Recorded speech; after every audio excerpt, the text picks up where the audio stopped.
So ayun mga ka-alright no, for today's vlog ay mag-shore live tayo dito sa Barcelona, Spain.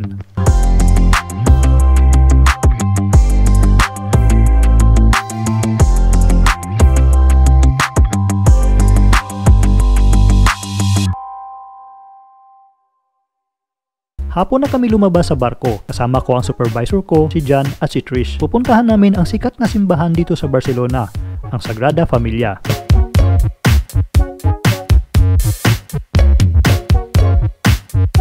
Sa daan pa lang ay mabubusog na ang mga mata nyo sa dami ng magagandang istruktura ng mga gusali nila.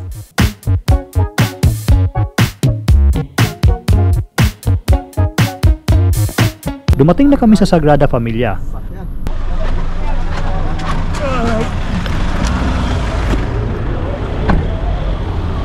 Pangalawang balik ko na dito, last na punta ko ay 2014 pa at ngayon lang ako nakabalik. Alam nyo ba na 100 taon na ang simbahang ito at magpahanggang ngayon ay patuloy pa rin ang pagkukonstruksyon nito. Itinayo ito noong 1882 at idinisenyo ni Antoni Gaudí. Si Antoni Gaudí ay kilala sa paggawa ng tanyag ng mga proyekto at isa na nga rito ang Sagrada Familia. Nung namatay si Antoni Gaudí ay dito na rin siya inilibing na ay pumanaw noong 1926. May 12 tore ito bilang simbolo ng 12 na apostol at nasa 172 meters ang taas na ito. Ayon sa mga eksperto ay matatapos ang simbahan sa taong 2026.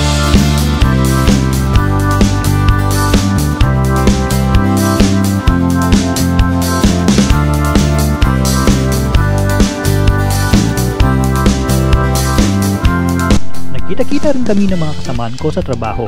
At wala na kaming sinayang ng mga minuto kaya kumuha na kami ng mga gagandang litrato.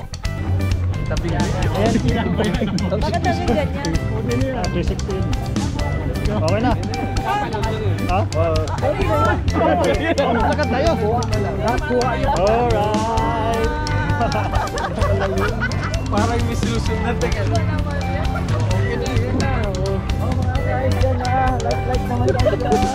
Like you for the meantime. Gutom na.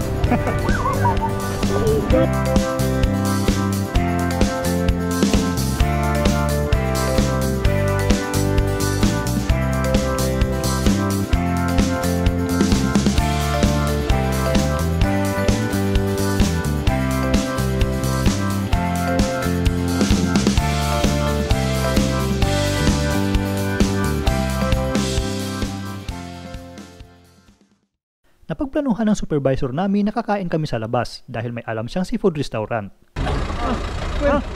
This one? Yeah, it's okay now. How many? 3? Okay.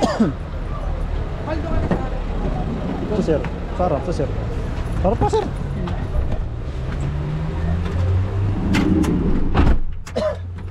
Dalawang taxi kami. Nauna na ang unang taxi kaso ang problema ay hindi nila alam saan pupunta. Kaya ang nangyari ay nagkahiwa-hiwalay kami.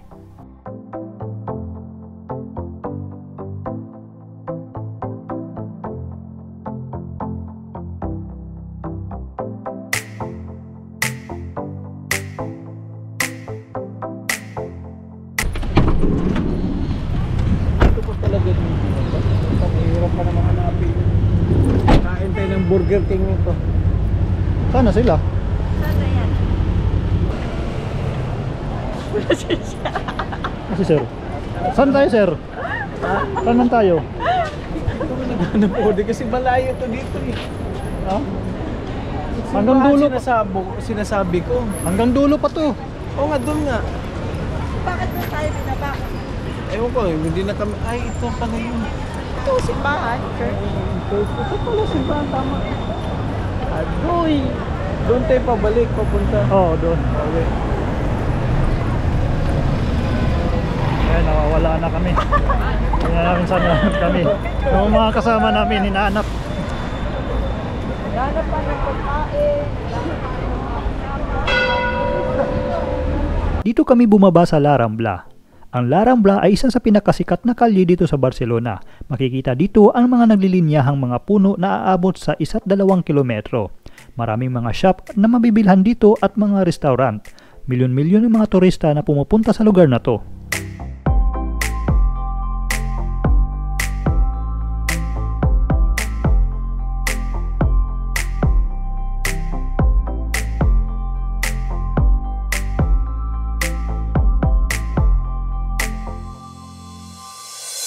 Hindi na namin alam kung saan napunta ang mga kasamahan namin, kaya kami na lang ni Trish at ng supervisor ko ang pupunta sa restaurant. Kaso may problema. Hindi na alam ng supervisor ko kung saan banda ang restaurant na yon, kaya nagtanong-tanong na lang kami. You can find with Google Maps. I don't know. Ito na po siya. I don't have internet. No wifi. Oh. Yun lang. Yun lang. Dito lang yun. Basta dito kami naglakad.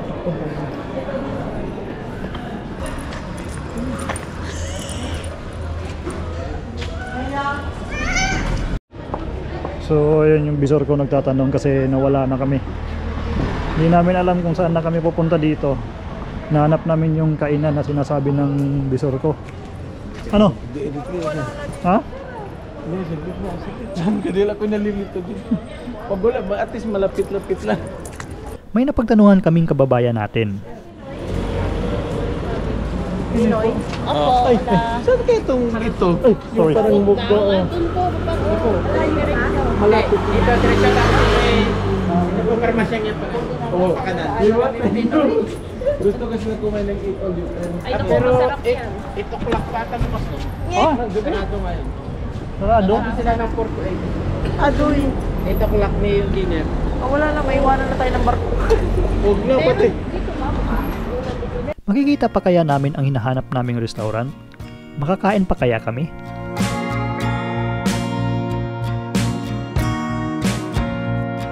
At dahil hindi na namin mahanap yung restaurant ay naghanap na lang kami ng makakainan namin. Napadpad kami dito sa La Boqueria Market. Ito ang pinakasikat na market dito sa Barcelona. Maraming makikita dito ng mga sari-saring paninda at isa rin itong pinupuntahan ng mga turista.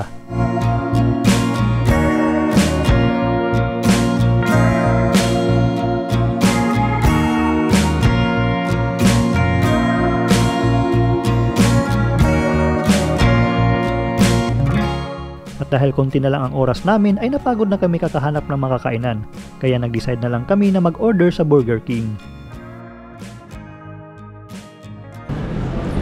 So ano, habang naghanap kami ng kainan ay bumili lang muna ako ng car plate, at least may souvenir tayo dito sa Barcelona. So ngayon, papunta kami ngayon sa Burger King or ano bang makainan to, basta burgeran yung hinahanap namin. So nagkaligaw-ligaw na kami. Yung mga kasama namin, hindi namin alam kung saan napunta.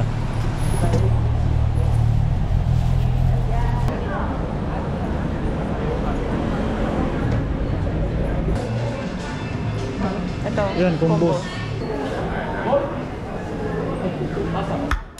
Pagkatapos namin mag-order ay bumalik na kami sa barko.